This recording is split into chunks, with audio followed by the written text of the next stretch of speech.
আজ আমরা জানব কুরুক্ষেত্র মাঠের যুদ্ধভূমি নির্ধারণ সম্পর্কে, যা থেকে আমরা জানতে পারব কুরুক্ষেত্র যুদ্ধের জন্য সেই ভূমি কেন চয়ন করা হয়েছিল।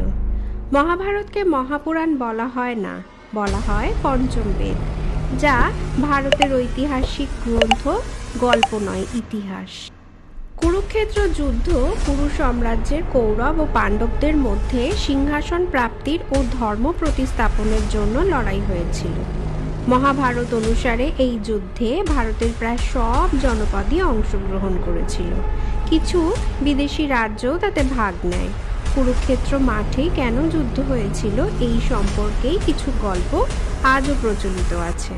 ভগবান শ্রীকৃষ্ণের মনে এই ভয় ছিল যে যুদ্ধক্ষেত্রে ভাই ভাইকে, গুরু শিষ্যকে, শিষ্য গুরুকে, আত্মীয় স্বজন সবাই নিজেদের মধ্যে যুদ্ধ করতে করতে একে অপরকে বধ করবেন। কত সম্পর্ক বহুদিন আপন হয়ে তা অপরিচিত হবে।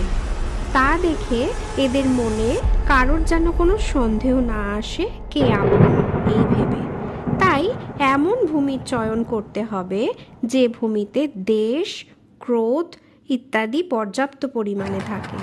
তখন শ্রীকৃষ্ণ তার দূতেদের চারিদিকে খোঁজ নিতে পাঠালেন। তারই মধ্যে এক দূত এসে খবর দেয় কুরুক্ষেত্র মাঠের ইতিহাস সম্পর্কে। এক ভাই তার আরেক ভাইকে নির্দেশ দিয়েছিল অত্যাধিক বর্ষার ফলে ক্ষেতের জমির মাটি বয়ে চলে যাচ্ছে, শীঘ্র গিয়ে সেটা মেরামত করতে। কিন্তু অন্য ভাই তাতে সরাসরি প্রত্যাখ্যান করেন।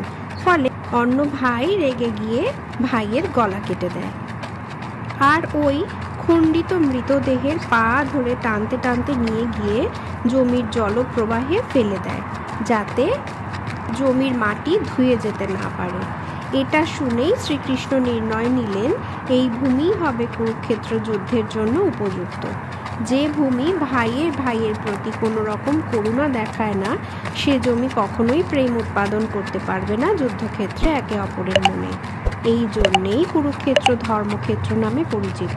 মহাভারত অনুসারে কুরুক্ষেত্রে এসে সব লোকজনই পাপ মুক্ত হয়।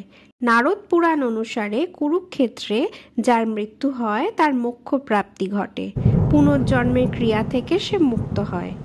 ভগবদ গীতায়ও কুরুক্ষেত্রকে ধর্মক্ষেত্র বলা হয়েছে।